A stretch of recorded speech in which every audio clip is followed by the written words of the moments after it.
Games em Ação. Tudo o que você quer saber sobre jogos, gamificação e educação. Tudo isso em um único podcast.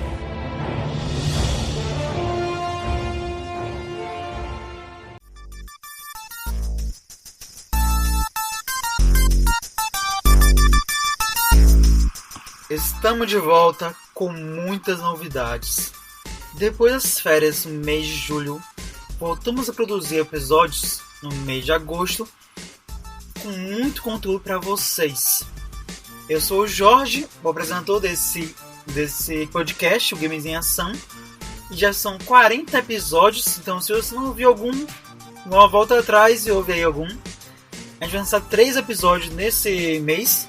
E se você acompanhou pelo Instagram nosso Instagram é Games em Ação, você já acompanhou a gente pelo Instagram, você deve ter percebido que a gente ia lançar o episódio com Matheus Mariotto, sócio da Classic Quest, que foi o último episódio, também foi com Matheus Mariotto.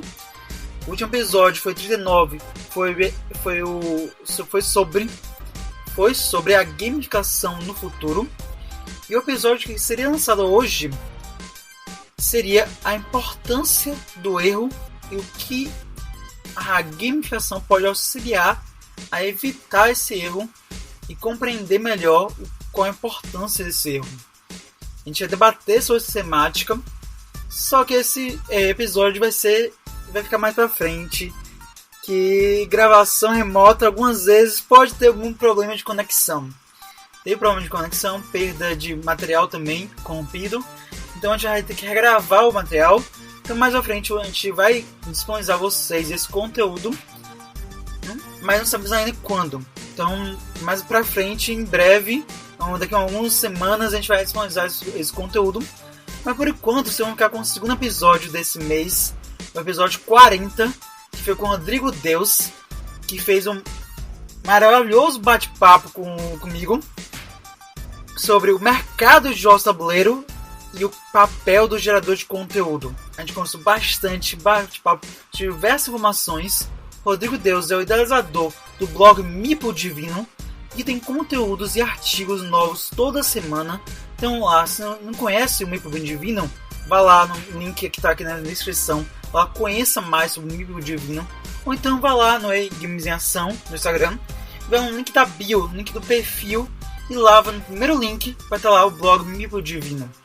Lá vai ter diversas notícias e diversos artigos, diversas informações para você aprender cada vez mais sobre o mercado de jogos de tabuleiro no Brasil. Tem muito conteúdo lá e a gente bateu um incrível papo hoje. Então vamos lá agora com o papo. Primeiramente eu queria saber quem é Rodrigo no mundo dos games.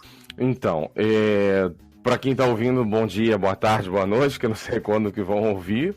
Eu sou carioca, Rodrigo Carioca, ex-consultor da área comercial dentro das editoras, algumas editoras de jogos de tabuleiro no Brasil, mas eu tenho formação na área de recursos humanos e atualmente eu sou só um blogueiro que gosta de jogos de tabuleiro, que utiliza o blog tanto como aprendizado como forma de curtir os jogos de tabuleiro dentro do mercado, tanto os jogos nacionais quanto os internacionais. E é isso. E por qual motivo você criou o blog Meeple Divino? Qual foi a motivação que te atraiu mais em criar esse blog? Eu já tinha tido experiência de escrever para outros canais, como Meeple Maniacs, na época era um onboard BGG, né? Então fiz materiais como Jaipur, como Village, expansões do Village e assim por diante. Só que, infelizmente, esses canais, não só o Meeple Maniacs como outros, né? De novo, na época era o onboard BGG, eles começaram a focar muito mais na parte de vídeo, né? Nos canais do YouTube. E apesar de parecer estranho, eu não sou fã de comprar material e de editar vídeos para o YouTube. Respeito quem o faça, independente do tipo de material, independente do formato dos vídeos, mas não é uma coisa que me agrada. Eu gosto de escrever, digitar as imagens e fazer material escrito para quem gosta, assim como eu, de fugir dos vídeos do YouTube. Então, em 2017, eu simplesmente tive a iniciativa própria de criar o meu próprio espaço. Eu já tinha tido experiência anterior de ser blogueiro. Eu tive um blog de recursos humanos por 8 anos na internet, chamado Emprego Virtual, de 2005 a 2013. Eu encerrei o blog por dificuldade financeira, então eu resolvi encerrar de forma geral, mas agora no Meeple Divino eu tracei um outro plano onde eu tenho um gasto muito menor, muito pequeno com ele. Então eu resolvi seguir carreira, digamos assim, carreira solo, né? Escrever da forma que eu bem entender, publicar o material que eu quero. Eu entendia na época, entendo até hoje, que os parceiros tinham seus próprios planos, então eu não podia, por exemplo, escrever exatamente o que eu bem entendesse, fazer entrevistas com todo mundo, criar colunas e tal, e agora no meu próprio espaço eu posso. E foi daí que surgiu a necessidade, eu gostei, tive um retorno muito bacana do público, né? Um blog que vem crescendo de pouco em pouco. Atualmente eu não tenho investimento financeiro no blog, então todo o crescimento é orgânico, mas está sendo uma experiência, nesses 3 anos, está sendo uma experiência muito, muito bacana. Eu fico muito feliz de estar crescendo cada vez mais, evoluindo cada vez mais, que mostra que quando pessoas estão se estressando cada vez mais por jogos tabuleiros. O mais importante pra gente, quando você para mim, é aumentar a comunidade, aumentar o pessoal que gosta de jogos tabuleiros, o pessoal que se emociona e vive a mesma experiência que a gente. Porque a gente se apaixonou e se encantou por tudo isso. E a gente quer contribuir não somente para a comunidade, mas para todo mundo entender qual a importância dos jogos nas nossas vidas e nas vidas de todo mundo. Que muita gente não entende ainda. Mas fico muito feliz do avanço, do crescimento, da quantidade de artigos que tem lá no blog. Eu vejo que é muito artigo, muito com boa qualidade. E eu sinto isso que você falou. Eu sinto que quando eu criei o podcast, eu criei uma forma de expressar o conhecimento que eu tinha tido no início da experiência com a gamificação. Lá no início do Explorando Gamificação, quando eu criei o podcast, eu criei somente com vontade de falar, vontade de me expressar, vontade de que seja espaço meu. Só que diferente de você já teve 8 anos de carreira. Eu não tive nenhum ano de carreira. Eu tive aprendido na Tora. É outra área, mas mesmo assim, tem um norte, porém uma área totalmente diferente. É um público totalmente diferente e é uma ampliação de conhecimento totalmente diferente, uma exposição totalmente diferente que você teve. No meu caso, eu não tive nada disso. Eu fui na Tora aprendendo e fazendo. E também foi muito bom na minha experiência, que me fez entender mais como funciona o mercado, mesmo jogos, mercado também de pessoas, porque eu entrevisto pessoas do Brasil inteiro e conhecendo cada uma das partes, peculiaridades, dificuldades e cenários deles. Que eu também percebo que você tem isso no seu blog, você compartilha um conteúdo e eu entrevisto o conteúdo falando sobre uma editora ou um jogo específico, também falando sobre movimentos e eventos do mundo de jogos tabuleiros. Eu acho que, na verdade, é o papel verdadeiro do gerador de conteúdo, né? Ele falar sobre tudo que acontece no mundo, no nicho que ele está atuando. Claro, todo mundo, como é uma coisa muito pessoal, cada um puxa, vamos colocar, como a gente diz aqui no Rio, cada um puxa a sardinha para onde quer. Mas, assim, eu acho que é o papel do gerador, é falar de tudo, não só de lançamento, que infelizmente é uma tendência absurdamente grande, vamos colocar assim, no meio, não seria um mercado, mas no meio de geradores de conteúdo no Brasil, que é justamente falar de lançamento e geralmente das editoras grandes. E existem muitas editoras pequenas, existem muitas iniciativas próprias, existem muitos eventos, muitos profissionais que podem e trazem ótimas postagens, ótimas participações a blogs, a canais, a podcasts e assim por diante. Basta um pouquinho de esforço para querer explorar essa questão, porque como nós somos um mercado pequeno, qualquer tipo de atitude que venha a trazer, que venha a agregar novos jogadores, novos profissionais, novas empresas, é benéfico para todo mundo. São mais pessoas jogando e se interessando pelos jogos, principalmente num país onde as principais fontes de diversão são cerveja, futebol e praia, né? Futebol é quase uma religião no Brasil. E também novas empresas que vão trazer mais jogos, mais serviços, mais diversificação de tudo. Tá aí o exemplo da Iceberry Editora, que agora recentemente na Gen Con Brasil, na Gen Con em português, né? A participação brasileira da Gen Con internacional, anunciou um programa, uma iniciativa, uma plataforma de jogos print and play, de jogos para imprimir e jogar em casa, de mensal, ou seja, você vai pagar uma contribuição pequena, não chega nem a R$20, salvo engano, e todo mês você vai ganhar um jogo que você vai poder imprimir, montar em casa, jogar quantas vezes quiser, arquivos em alta definição, prontos para impressão em folha A4. Isso é excelente. Por quê? Porque são novas ideias que agregam mais qualidade de conteúdo no mercado brasileiro. E o gerador de conteúdo tem que explorar isso. Eu, sinceramente, acho que chega a ser quase uma obrigação de ir atrás e explorar esse tipo de informação e repercutir cada um no seu canal. Eu pensei que foi, assim, que você falou foi exatamente alguns pontos que eu acho importante frisar. O ponto que você falou para os pequenos produtores independentes. Isso realmente acontece. Eles não são bem notórios atualmente, não são bem perceptivos. A maioria dos produtores, no geral, que eu percebo também isso, de outros falando de outros blogs, outros que eu conheço poucos, mas conhecem mais que eu percebi que a maioria é mais foco em grandes editoras e editores pequenos, que lançam muitos jogos, tá? Tem muito editor pequeno, lança muito jogo bom, um jogo de qualidade, e cada vez mais estou vendo muito mais crescendo. Isso é muito importante como para o mercado, agora com os financiamentos coletivos, que cada vez mais está tendo mais comum colocar seus jogos para financiamento coletivo no Kikante, no mesmo Catarse e também no Benfeitoria e outros diversos sites de financiamento coletivo. Isso é uma forma mais prática de ter dinheiro e recursos para lançar o jogo, porque os componentes são bastante caros. E também um caso que eu já conversei com alguns, que foi com a Carol Fagulha. Ela falou sobre a criação de jogos, as principais editoras. Os componentes dela não vêm do Brasil. A indústria dela, a maior parte da indústria, não é brasileira, é da China. Que foi um dos maiores problemas que aconteceu também na pandemia. Você até relatou em um dos seus artigos do blog. E muitos das editoras vêm muito material, componente, elementos de jogos, vem da China, que tudo isso aí tem material. Os jogos independentes, isso é mais difícil, porque eles não têm uma indústria própria.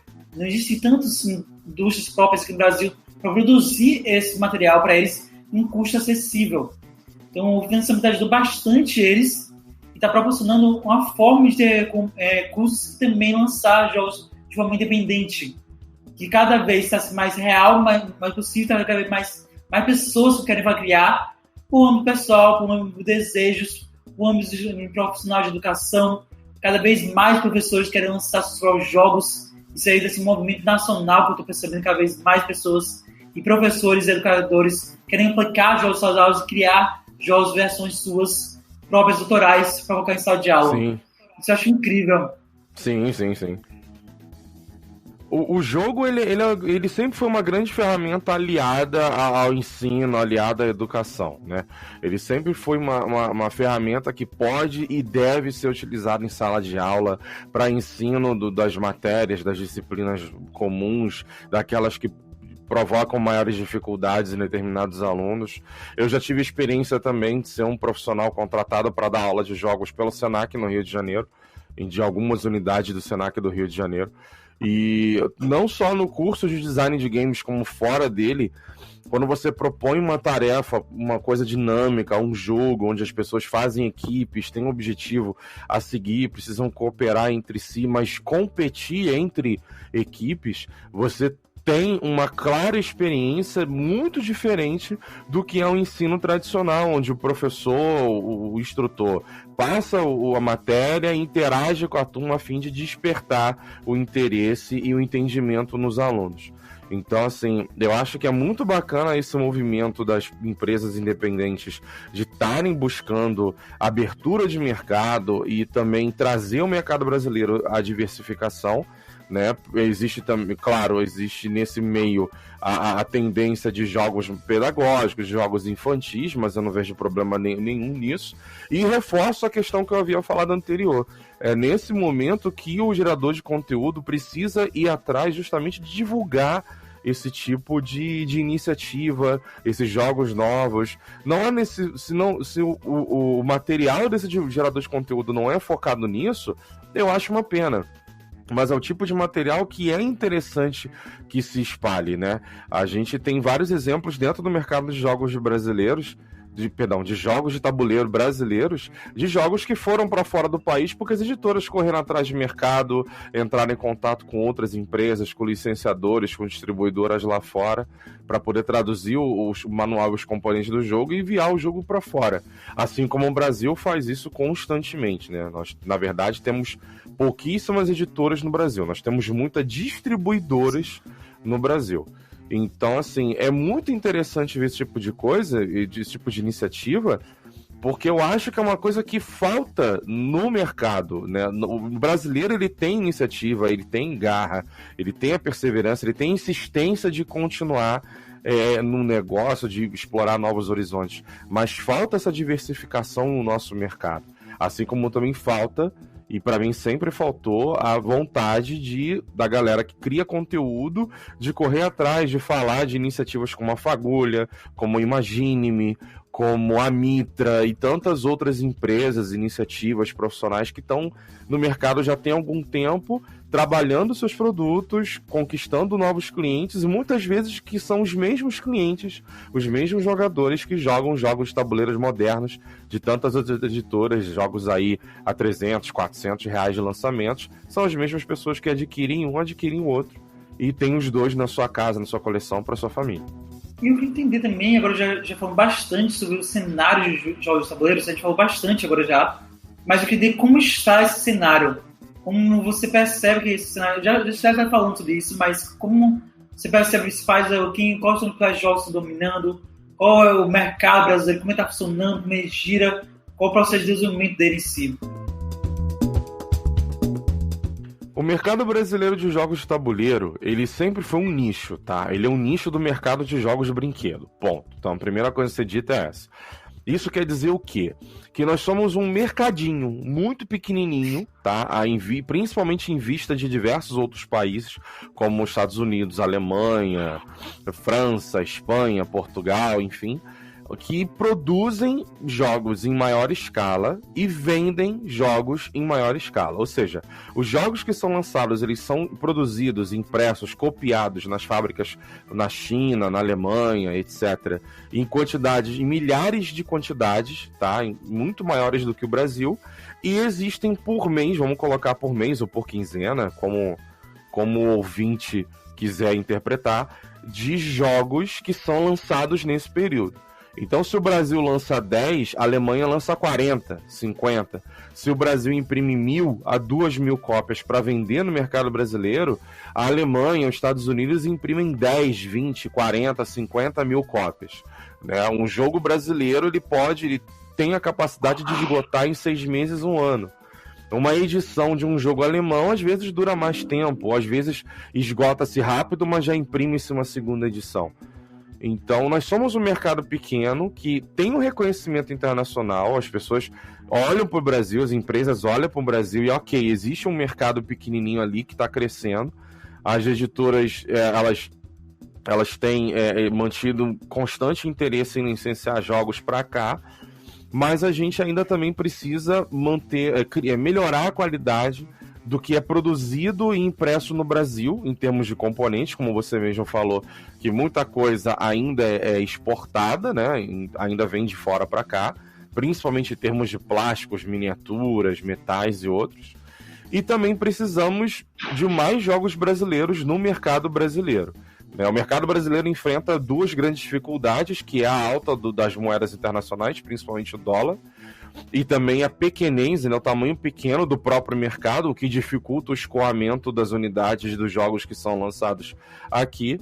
Então acredito que desde a época que eu trabalhei com determinadas editoras no Brasil até hoje, o grande foco da maioria dessas editoras é abrir mercado, né? É um trabalho de formiguinha, mas é um trabalho constante. Conseguir novos distribuidores para os jogos que eles já editam ou distribuem, novas lojas para vender diretamente para o cliente, novas lojas virtuais que vendem para o Brasil inteiro, lojas de departamento, enfim, abrir o mercado para que o mercado brasileiro de outras áreas correlacionadas conheçam os jogos de tabuleiros modernos. Hoje você tem jogos de tabuleiros modernos que são vendidos na Submarino, na loja americana.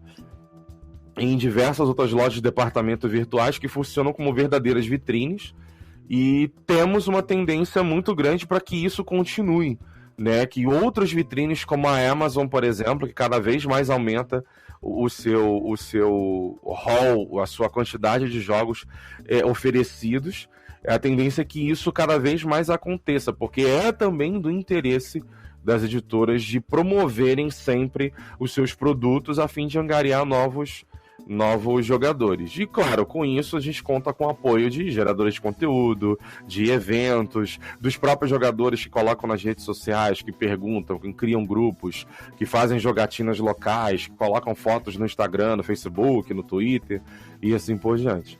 O mercado ele está em constante crescimento, né? Não é difícil você encontrar matérias na área de economia, na área de finanças, que falam dos jogos de tabuleiro, que falam de editores de jogos de tabuleiros modernos, mas ainda é um mercado pequeno que ainda tem muito a crescer, ainda tem muito a explorar, ainda tem muito a expandir dentro do território brasileiro. Se eu não me engano, isso aí foi o Gustavo, dono de uma grande indústria de brinquedos aqui de Salvador. E em Salvador tem uma grande quantidade de brinquedos para o Brasil inteiro. Ele disse que o Brasil mesmo tem uma parcela de cerca de 3% ele tem uma parcela de 3% de 13%, que é quando o Brasil gera para o mundo da parcela do mercado de brinquedos. Entendeu? Então ele falou bem precisamente que a parcela dele precisa crescer mais distribuidores, porque apesar de o Brasil comprar muito, nem se equipara lá fora. Ele exporta mais, mesmo sendo indústria brasileira, do que tem distribuidores brasileiros aqui em Salvador, aqui no Brasil como um todo. Eles exportam mais, eles vendem mais lá fora, mas é indústria brasileira, com todo o material, todo o equipamento brasileiro, com diversos galpões aqui no Brasil. Mas ele não, o principal porte dele é lá fora. Isso também deve acontecer com as editoras brasileiras que estão trazendo jogos para cá, e as indústrias também, as indústrias que tem poucas aqui, elas exportam mais para lá fora, por materiais lá de fora, do que os importam para pessoas de dentro conseguirem ter preço acessível para distribuir. Isso aí é uma visão meio de fora, eu não tenho tanta certeza de cada uma delas, porque eu não conheço essa visão do próximo. Talvez você saiba mais do que eu, que você teve convívio com as editoras mais próximas, mas eu vejo somente que eu vejo que muito mais uma vindo para fora do que vindo para dentro, que geralmente isso acontece, que é de componentes de materiais. Sim, em termos de componentes, o Brasil exporta muita coisa. Aliás, importa muita coisa, né? Ou seja, ele compra de fora para utilizar aqui, porque nós temos uma ótima qualidade em impressão de papel, né? Componentes que lidam com papel, papelão, papel Paraná, crochê, etc. Mas ainda precisamos de muita qualidade de material em madeira, em MDF, na pintura e acabamento desses materiais, em miniaturas, plásticos e assim por diante. Em termos de números do mercado, no Brasil, até no ano passado saiu uma matéria bastante completa na Forbes, né, forbes.com.br, sobre o crescimento financeiro desse mercado. E a gente tem crescimentos de 300 mil a 10, 15 milhões eu vi de reais em 2019, essa matéria, né? Tá incrível o sinal. Ele falava, explica exatamente o que você falou, que o avanço e crescimento está muito alto, mas para são outros locais, nem sequer equipara isso. Sim. E principalmente se a gente for comparar com a Europa, o crescimento brasileiro ainda é absurdamente pequeno, mas é um crescimento constante. O que eu sinceramente acredito que seja o mais importante de tudo, porque não se tem muito o que fazer a não ser expandir o mercado. Você não torna um refrigerante conhecido se você não vender para o Brasil, para o país inteiro. Se você não fizer propaganda, se você não buscar novos consumidores ou consumidores da concorrência que venham a consumir o seu produto. É a mesma coisa dos jogos de tabuleiro. Eu tô fora desse mercado ativamente, né?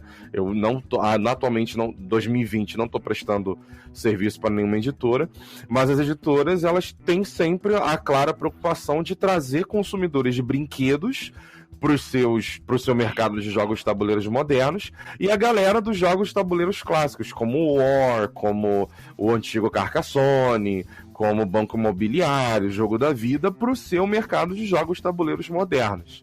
Né? É um mercado que movimenta bastante dinheiro, o Diversão Offline mesmo foi mencionado nessa matéria que eu citei. É só, para quem estiver ouvindo, é só jogar no Google Forbes Jogos de Tabuleiro, Forbes Diversão Offline, Forbes, o nome de uma editora grande, que a matéria vai aparecer.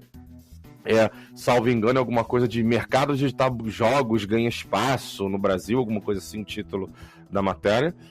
Mas é uma matéria que claramente deixa... Perdão, vou acabar sendo redundante.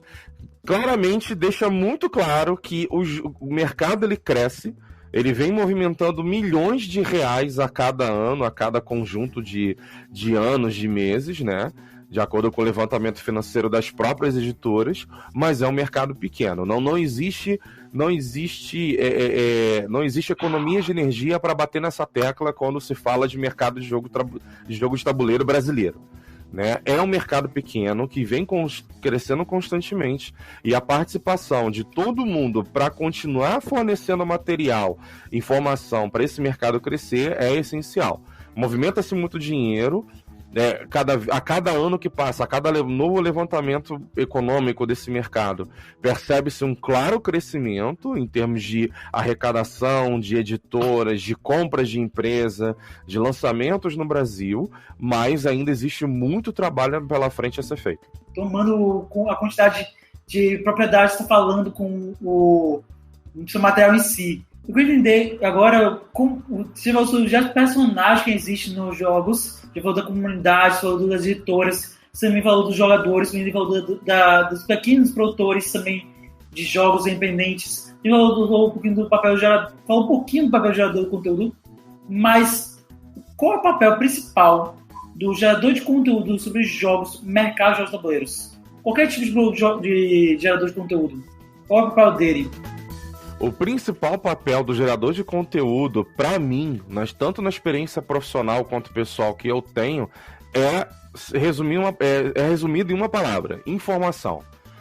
Acima de tudo, acima do prazer de falar sobre jogos de tabuleiro, expansões, eventos, novidades do mercado, etc., o principal papel é levar informação tanto para quem já está inserido nesse meio quanto para quem não está. Eu fundei, como eu falei anteriormente, eu fundei o Meeple Divino em 2017, tá? E eu optei por utilizar um domínio próprio, né? Enfim, tentar fazer as coisas de forma mais organizada possível, com um e-mail próprio, endereço próprio. E até hoje eu recebo no e-mail referências do endereço de matérias, referências dos motores de busca, através de mensagens de pessoas que encontraram alguma coisa a respeito de algum jogo que há muito tempo não via, ou que pouca gente falou, e que queria tirar mais uma dúvida, queria o contato da editora, do autor, do artista, de alguém que trabalhou no jogo e não tem. Por quê? Porque a partir do momento que você cria um material, né, uma resenha, faz como a gente chama nesse meio, um unboxing, ou seja, abre a caixa do jogo para mostrar como é que são os componentes, os marcadores, as fichas, os peões, os meeples, as cartas, etc. E, enfim, cria algum material, seja ele em áudio, em vídeo ou em texto, e joga na internet para o mundo inteiro ver, brasileiros fora do país e aquelas pessoas que são fãs daquele material, daquele canal e vão ler, vão consumir aquilo. O gerador de conteúdo está levando informação no que é aquele material. Que jogo é esse? Quem é que fez? Qual foi a editora no Brasil que lançou? Qual é a editora original que foi a primeira editora que lançou esse jogo? Né? Como é que esse jogo é? Ele é bonito? Ele é feio? Ele é legal? Ele é chato? Ele é demorado? É claro que tudo isso é com base numa perspectiva pessoal. Ponto. Isso aí não existe o que se discutir. Né? O indivíduo ele pode ser profissional do mercado, ele pode já trabalhar ou já ter trabalhado com diversas editoras, seja na área editorial, na área comercial, na área administrativa, etc. Mas a partir do momento que você faz um material é de uma visão pessoal. Mas essa visão pessoal, ela acaba se tornando referência de informação, o resultado da busca por uma informação de alguém em algum lugar do mundo, do tempo e espaço contínuo, que precisa saber sobre aquele produto, que tem interesse em saber sobre aquele produto. Então, por isso que eu sempre pego nessa tecla quando eu tenho esse tipo de bate-papo, que quando sou abordado com essas perguntas, que o gerador de conteúdo brasileiro, e isso não é só no Brasil, mas eu participo de alguns grupos estrangeiros, e lá fora também, infelizmente, é muito comum, ele precisa buscar material além do lançamento da editora grande, além do lançamento do mês, além da grande novidade do jogo euro, do jogo abstrato, do jogo Ameritrash, etc., que vai vir para o Brasil do grande autor alemão, norte-americano, canadense, o que for. Ele precisa ir a fundo para descobrir, caramba, existe todo um lado, né? Todo um grupo de profissionais e empresas nesse mercado que são poucos falados. E muitas vezes, eu não vou citar nomes aqui que eu acredito que a gente não queira ser visitado por nenhum tipo de reclamação por parte dessas empresas, mas existem muitas empresas no Brasil que estão há mais de 10, 12 anos no mercado, produzindo jogos de madeira, produzindo jogos independentes, produzindo jogos psicopedagógicos, jogos para crianças, jogos de ensino, etc. Assim como também existem muitas empresas que lidam com gamificação, com criação de jogos para empresas, né, com criação de jogos que são voltados para treinamento nas mais diversas áreas profissionais no mercado brasileiro. E essas empresas, se elas têm informação, se elas têm um material que foge do mercado delas, que vai trazer a noção de existência que é delas para outras pessoas, isso é muito bom. Né? Olha, eu fui procurar sobre o jogo da vida e acabei esbarrando com uma empresa do Paraná que produz uma versão baseada no jogo da vida, mas que lida com conhecimentos sociais, que lida com o ensino contra o racismo, contra o preconceito de A, B e C, que ensina para as crianças como lidar com bullying na escola, né? Colocando o peão aqui, tem uma lição, tem uma carta para ler, tem um debate para fazer. Isso é muito bom, porque quando você tem uma série de geradores de conteúdo que só falam de lançamento, que só traz informação do que tá bombando no mercado de jogos modernos, você também tem ao mesmo tempo uma série de informações que ficam de fora e que poderiam agregar muito mais qualidade. E fora a mesmice, né? Fora a questão da mesmice. Lança um jogo, um fala, dois falam, 10, 20, 30, 40 falam, e daqui a pouco acontece um silêncio porque não existe outro lançamento. Ainda mais esse ano de 2020, que a gente está no ano de pandemia, onde tudo é mais complicado, a entrega por parte dos correios transportadores é mais complicada, tudo ficou caro, muita gente perdeu o emprego, inclusive nesse meio, né? Muita gente está se sustentando com freelance. Então é mais que interessante também nesse momento explorar novos horizontes, falar sobre outras coisas, trazer ao jogador de tabuleiro o conhecimento de que, olha, existe muito mais coisa além da editora de jogo, tabuleiro moderno, além dos lançamentos.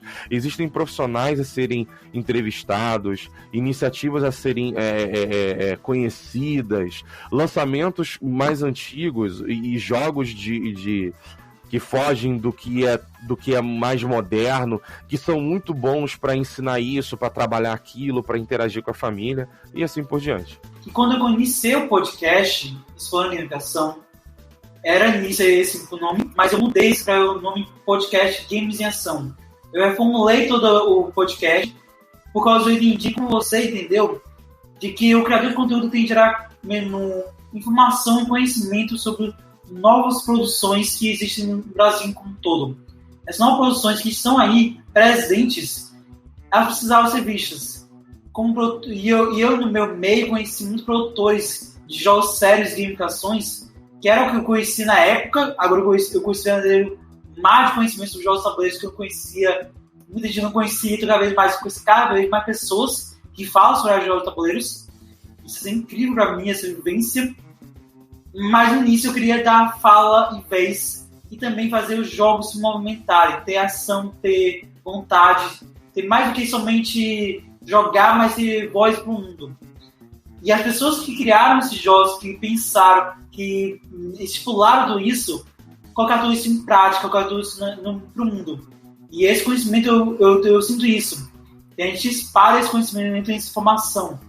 Claro, em diversos formatos diferentes, você em formato de artigos longos e com conteúdo, eu em formato de áudio, mas não com tanta frequência que você, porque tem diversas outras dimensões de frequências diferentes e diversas circunstâncias diferentes.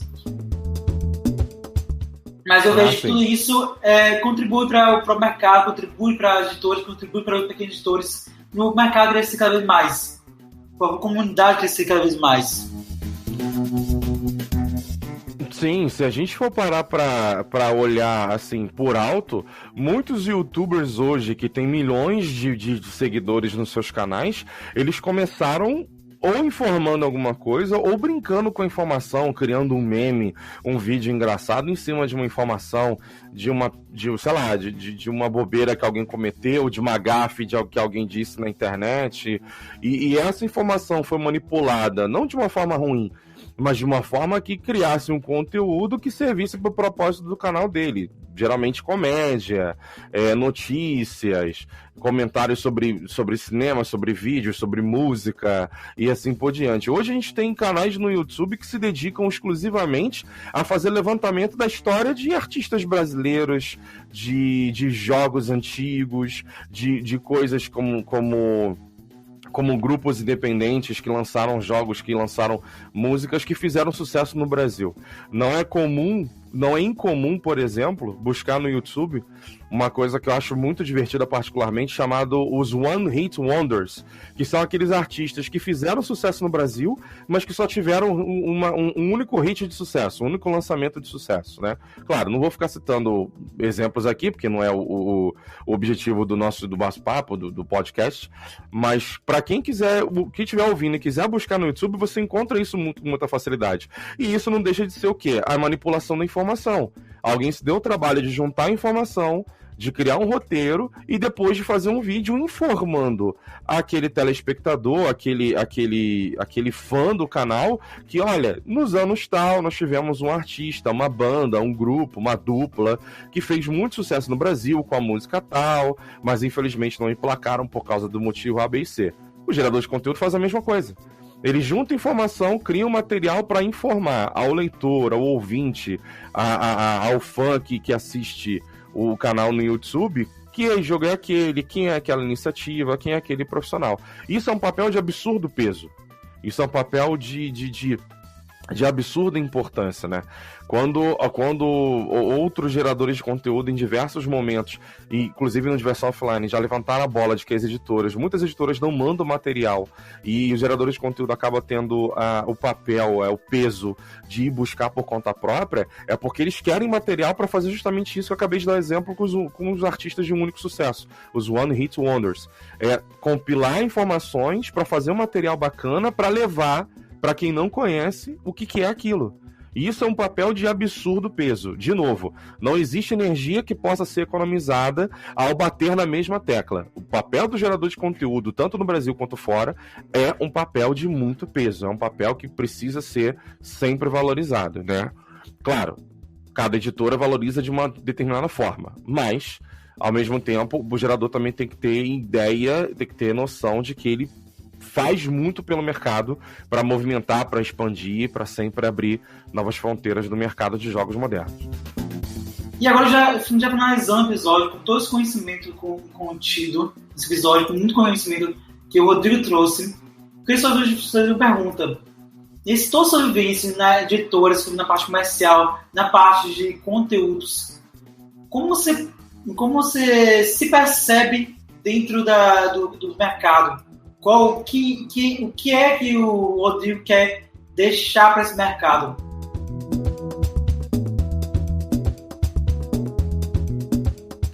De forma geral, o trabalho de formiguinha é o mais importante. Expandir o mercado, levar os jogos de tabuleiro para mais pessoas, para quem não conhece, para quem já conhece, mas tem poucos jogos na coleção ou tem pouco interesse, é um principal.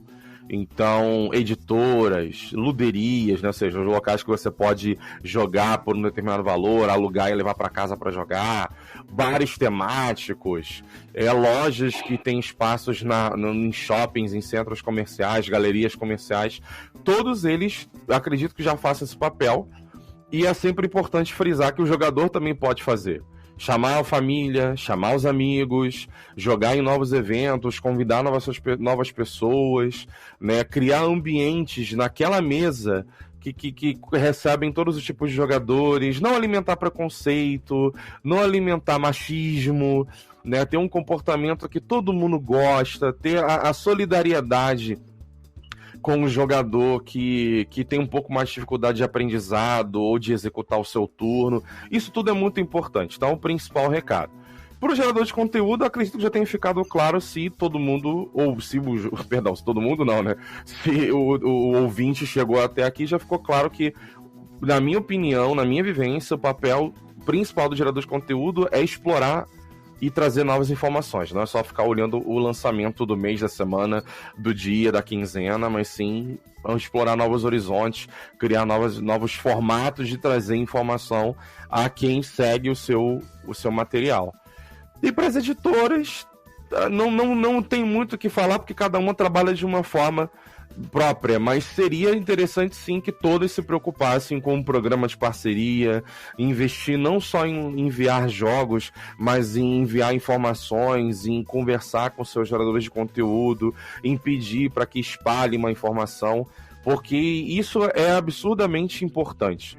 Você levar o conhecimento de que existe um mundo além do banco imobiliário, além do futebol, além da cerveja, além do brinquedo, etc., para quem ainda não conhece isso. E cada edição do Diversão Offline, cada edição de um encontro de bairro, de um encontro pequeno, de um board game em São Paulo, de um board games não sei o quê, enfim, cada edição desses eventos, grandes, médios ou pequenos, sempre tem alguém que não conhece ou que conhece muito pouco dos jogos modernos, que só conheceu os jogos antigos, e isso é o principal, né? Isso é o mais gostoso de ver e ao mesmo tempo mais importante. Expandir o mercado e levar a ideia de que existe muito mais além do que se vê na loja de brinquedo para todo brasileiro. E agora é o momento para você compartilhar todos os seus blogs, todos os artigos, todas as redes sociais, tudo que você quiser compartilhar. Esse seu momento, não sinta o seu espaço, porque o conteúdo já está gerado muito gratificante, e você que está ouvindo, compartilhe com as pessoas. Se você achou que foi gratificante, contribuiu para você aprendeu alguma coisa hoje, então comente lá aqui nos comentários o que você aprendeu, como você aprendeu, e compartilhe. Mande nas suas redes sociais, mande no seu WhatsApp, pegue o link, copie, vire inscrito, vá lá no blog, conheça mais o blog também, mas compartilhe esse conteúdo para mais pessoas conhecerem isso. Não importa em qual plataforma você ouça, se é no Spotify, se é no Castbox, se é no Podcast, se é em qualquer uma das 15 plataformas que a gente divulga o podcast, vai lá, assina, é muito importante, vai lá, ou se inscreve, segue a gente, compartilhe para todo mundo que conhece esse conteúdo. Bom, eu gostaria de convidar os ouvintes para visitar o blog, obviamente, né, no www.mipodivino.blog.br, compartilhar, obviamente, tanto o podcast quanto qualquer material que goste em todas as redes sociais, por e-mail, pelos mensageiros do celular, enfim.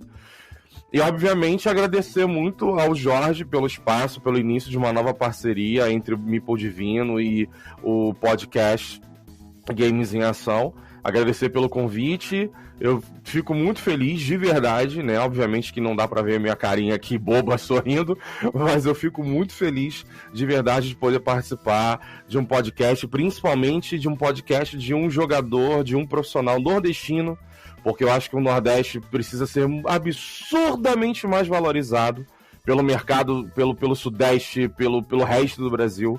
Existem jogos, jogadores, empresas, artistas excelentes em todo o Nordeste. Tá aí a cultura de cordel, por exemplo, que daria um mundo infinito de jogos, livros, jogos, quadrinhos, séries de TV, seriados e... me desculpa, eu caralho a 4, entendeu? A verdade é essa. Então, agradeço muito ao convite, espero que isso seja um início de maior valorização do profissional, do nordestino. Fico muito feliz que seja um podcast baiano, não é? Se não me engano, você é da Bahia. Ótimo, baiano. E como eu gosto de encerrar todas as minhas participações em áudio, um bom dia, uma boa tarde, uma boa noite para quem estiver ouvindo e ouviu até aqui. Então, se quiser conhecer cada vez mais o trabalho do Rodrigo, vá no Mipo Divino. Lá, procura no Google, procura Mipo Divino no Google, você vai achar o primeiro link que você vai achar muito facilmente. E também vai estar falando, precisar de Jogos Tabuleiros. É um dos primeiros links que você vai achar na maioria das temáticas. Os primeiros links da primeira página, na segunda página, você vai achar ele muito facilmente. Também vai estar na descrição, mas caso você não conseguir ter acesso à descrição, que algumas plataformas não permitem, você vai lá, aparece no Google, você vai achar muito facilmente. Só agradecer esse bate-papo muito emocionante, muito conteúdo. Também agradecer pela parceria, por tudo mais. Sim, alguns episódios vão ser transformados em artigos para o Mipo Divino. Então, alguns materiais, sim, todo esse roteiro, você vai ter a oportunidade, além de ouvir, de ler informações sobre os diversos, mesmo ter pessoas que vão ser entrevistadas aqui.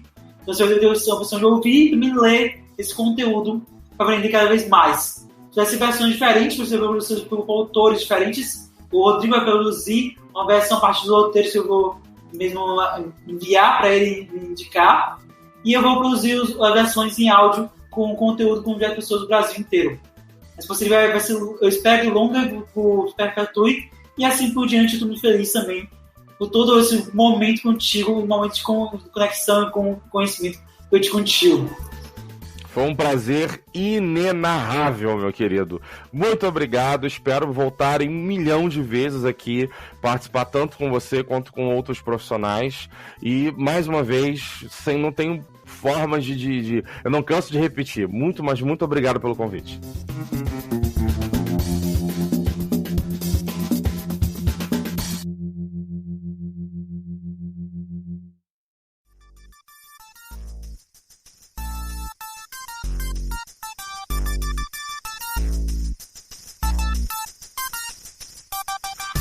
Não esqueça de compartilhar esse conteúdo. Então, se você não sabe como compartilhar, tem diversas plataformas que a gente está distribuindo. A gente não vai dizer em todas as plataformas, mas dizer em algumas. No Spotify, você vai em 3 pontinhos que tem ao lado do episódio, e lá uma das opções para você é compartilhar o link. Você pode compartilhar. Quando me aparecer compartilhar, você pode compartilhar nos seus stories, no seu feed do Instagram, pode compartilhar no Facebook, pode compartilhar no WhatsApp. No Google Podcast, você também tem, do lado do episódio, tem lá também o símbolo de compartilhar. E aí você aperta esse símbolo, compartilhar, e compartilha com diversas pessoas. Sempre tem um azulzinho, ou símbolo, ou algum botão que vai estar lá, compartilhar ou share. E aí você compartilha através do link para qualquer lugar. Aí você pode postar no Facebook, no Instagram, se compartilha no WhatsApp, se compartilha no Facebook, no Instagram, no Twitter, no TikTok, em todo quanto é lugar, se compartilha e divulga para mais pessoas esse conteúdo. Agradeço até agora você que está aqui, e também agradeço aos nossos apoiadores e parceiros. Então, agradeço o apoio do podcast com o Lendê, agradeço a Nectar Gamificações, agradeço a LL Assessoria de Podcast e agradeço ao Mipo Divino. Então, todos vocês estão comigo e vamos pro próximo episódio. Então, ou se não tem próximo episódio, a massa. Ou sou o passado, ou sou o antigo. Ou sou um antigo aqui que eu com certeza tenho um antigo que você não viu. Porque o episódio novo vai lançar na próxima semana, na próxima quinta-feira. Daqui a 8 dias, somente 8 dias. Então espere 8 dias, ou então ouça durante 8 dias um episódio antigo.